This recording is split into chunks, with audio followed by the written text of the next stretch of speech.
Hello there, runNeers. It's Manny again, and we're about a little over a week and a half done with the season. This next season is coming up starting in September. I did the recap, but I purposely left out one thing because I wanted to make it into a whole video itself. But before we get into that, I'm going to go ahead and ask you guys, if you have not already subscribed to the channel, please keep asking your questions. I get more and more of you guys reaching out to me on Instagram, which I'm trying to learn more and more about. But please keep doing that because, again, your questions are the reason I do these videos and the reason that I have so many topics to go over. But also wanted to get, there is a little bit of news, not a lot. But the biggest one is going to be that sometime in the very, very near future, they're probably going to announce that there's going to be some slots for Club Run Disney going on sale sometime in May. Because they extended the Club Run Disney, I could see them even selling them later this year. Because I don't know if you guys have heard, but the Club Run Disney usually ends in about October, roughly September, October, around there. And then that's when the new season starts. But this year they decided that they're going to go, they've extended everybody till the end of the year. So I could see them starting sales later this year. But again, if they go back to what they've been doing, I could see them sometime in May. We might even see later in May, I would say anywhere between now and later in May, the Disneyland the theming. It's going to be coming pretty soon. So be prepared for that. Are they going to do Dumbo Double Dare again? I'm not 100% sure. It was nice. They had a lot of kinks to work out. I'm going to be there in September, so let's see if they do that. But now let's get to today's topic. Well, there's a reason why I'm wearing Springtime Surprise and Wine and Dine is because, and I had missed out on what happened during the splash party, the after party. So I'm going to go over the after parties and are they worth it? So first off, there's only 2 after parties as of now. The second one was just added a few weeks ago. The first one has been going on for a while, and the first one is Wine and Dine. So just to clarify what it is an after party. It's usually 3 hours. It starts an hour after the park closes. So what that means is, and usually for all of them, you can get in a couple of hours early, at least a couple of hours early, sometimes even up to 5. If you can get in there at 5, you have 5 to 9, and then 9 to 10 usually, and this is for Wine and Dine, and it is in Epcot. So from 5 to 9, you can walk around, you can get on rides. From 9 to 10 is kind of like the transition part and stuff, so people that are still in line or got in line at 8:55 can still get on rides, so they're going to be able to do that. But after that, you're going to have a band. They give you a band for both parties, but you get the band, and the only way that you can get back on that ride is if you have that band. The other thing too is that there are certain rides that are open. This is in Epcot, so the rides are usually going to be, or they have historically been, Soaring. They have been Guardians of the Galaxy, which is awesome because it does have a standby line. No more virtual queue for that evening. Frozen Ever After, Remy's Ratatouille Adventure, and the last one is Test Track. And so we already know that this coming year, Test Track is going to be closed. It closes mid-June, and it will not reopen up until next year as of now. So I don't think we're going to have that. So I'm not sure if they're going to add another ride. So now going back, because we are going to be doing the party usually from 10 to 1, and this isn't Wine and Dine, there's going to be characters. Usually there's going to be characters that are a little bit more rare. Some of them are not, but there's going to be, like last year, there was characters almost all around World Showcase. You can take pictures with them. There's a DJ having a party. There is things to buy. Last year there was a special edition jumbo size pin that you could purchase. You have to get in line for that.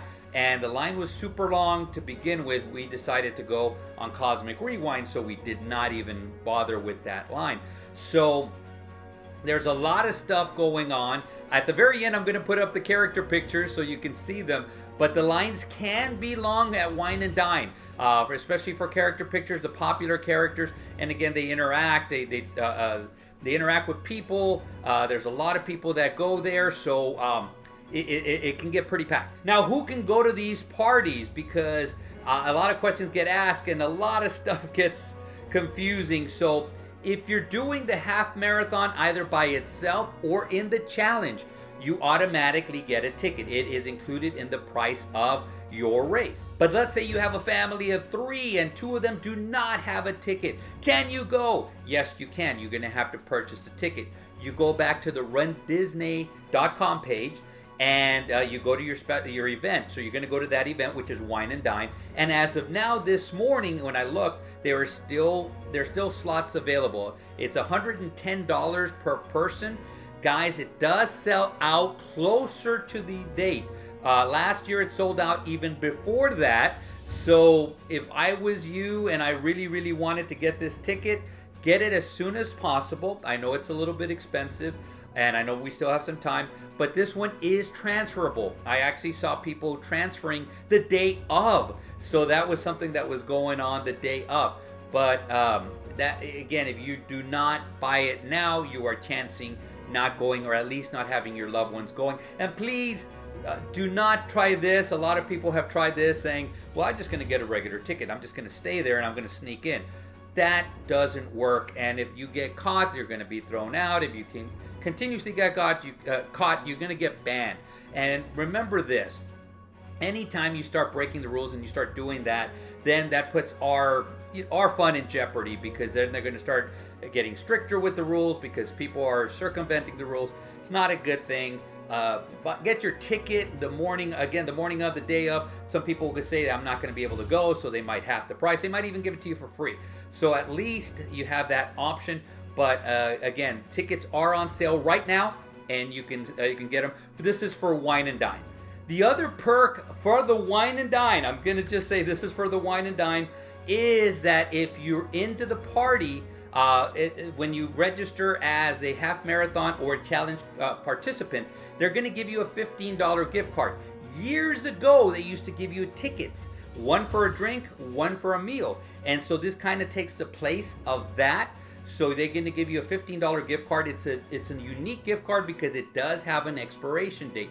So you have to use it while you're there. And while you're there, they will have some unique drinks, maybe some food that you can purchase. But the unique drinks, I always liked it. I don't drink, so I can't buy these. But they had drinks with glow-in-the-dark ice. It was really, really cool. I had some friends of mine who did it just so they can get the glow-in-the-dark ice or the glow-in-the-dark cups. They were commemorative. So you have options to buy certain things. When you get there, when you register, when you get your band, they are going to give you a little pamphlet, and it's going to have all the information, all the unique things, all where you can get them, character stops, so forth and so on. So you're going to have that all right before you get there. And again, the earlier you get there, so again, if they let you in at 5 or 7, whatever it is, you can get there, you can get the pamphlet, you can plan ahead because it doesn't start until 10. So from 9 to 10, there's nothing going to be going on except you can get on in lines for rides, and you can get on rides, but those parties, the characters, the DJ, all that stuff does not start till 10. So that, in a nutshell, is Wine and Dine. But before I move on to Wine and Dine, before I move off of Wine and Dine, there's one last thing, one last perk. Usually during that time, you have your concert series going on. So over the years, I've seen Sheena Easton, I've seen the Plain White Tees, a couple years ago, Boyz II Men, and last year was Sheila E. So they have great concerts going on. There's 3 times that they come on. It's 5:30, 6:45, and 8 o'clock. You can go to 1, 2, or all 3. They usually have different sets.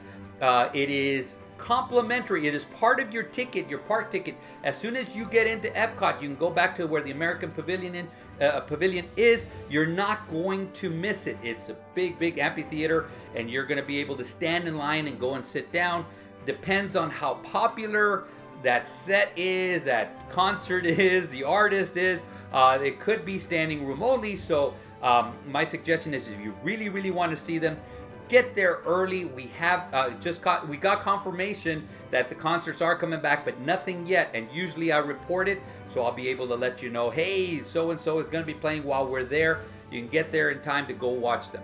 So let's move on to Splash. Splash is this was the first year. It was a few weeks ago, and it was for the Springtime Surprise. It was the after party after the Springtime Surprise. It was the first time they did it. This one was at Typhoon Lagoon. It was an extra add-on. You had to pay $85 to go to it.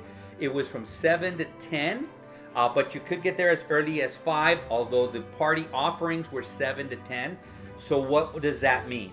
That means the characters did not get there till 7. They were able to get character pictures, and I have some pictures at the very end, 7 to 10. Then also, they had offerings that were included in the price, such as drinks that were non-alcoholic, ice cream, and popcorn.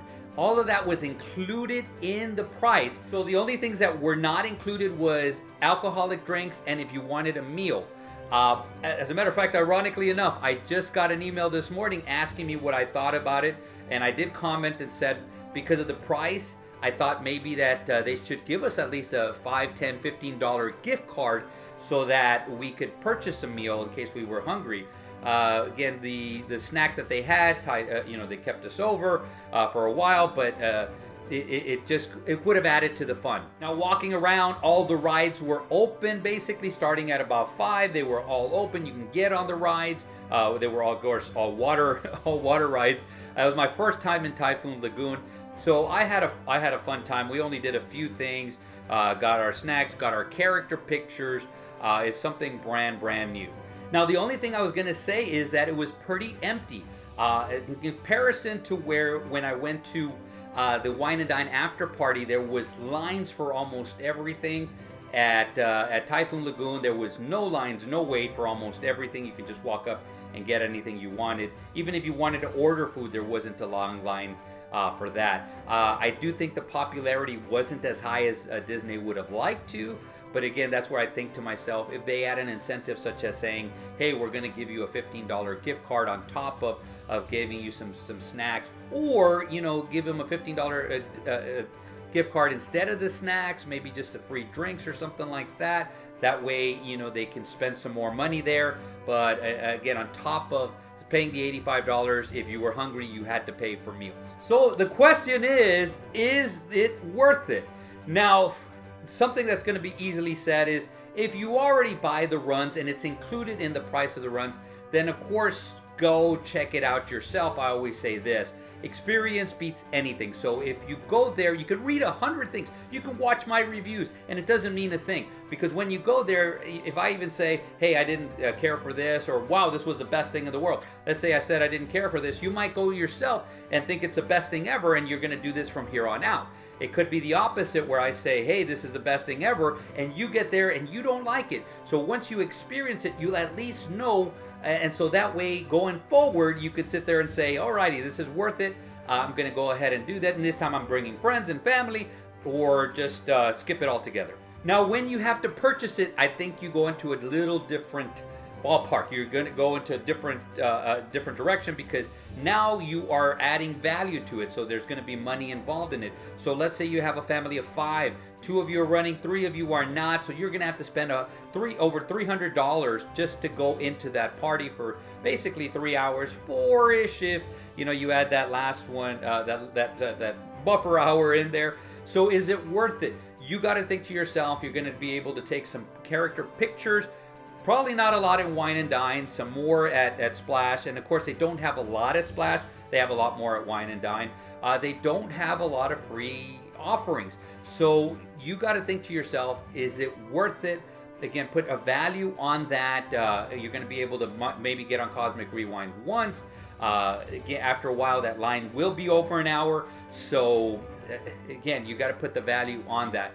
I myself would sit there and think to myself, alrighty, I'm going to have to prioritize. I'm going to want to get on this ride. I'm going to want to get 2 or 3 pictures, so forth. And so if there's a value to it and I can get that done, then that would be great. If not, then I would suggest trying it once. Doesn't work out for you, skip it from there on out. Now, another question that I've asked in my head, and I'm pretty sure you guys have asked, I know I've seen it online, is will they add any more after parties? Because we still have 2 more runs at Disney World in Florida that don't have any after parties. That's the Marathon Weekend and Princess. I don't see it happening anytime soon, guys. I'm sorry about it. I would love it. I thought it would be great, but I don't see it happening anytime soon. I just get this gut feeling that they have so much going on during those times. wine and dine. It just seems easier. Splash is away, and they're trying to get their water parks going. But I don't see that going on. As a matter of fact, this past the last 2 times, so Marathon Weekend and Princess, I did go to Magic Kingdom so I can get some metal pictures, and the parks are packed. So I don't think it's a need for it right now, but I would love it. Well, what do you guys think? Would you guys go to a party if they had one at Magic Kingdom or at after Magic Kingdom after the Walt Disney World Marathon, or the Princess? And of course, it's too early to say anything about Disneyland. They're still trying to iron out their kinks over there, so I haven't even included them. They've never, at least as far as I know, have never had an after party. So would they add that to it? I don't think they're going to add to that also anytime soon. I would like it also. I think it would be great, and it would be something that I would probably partake in at least once. But again, I don't see them doing it anytime soon.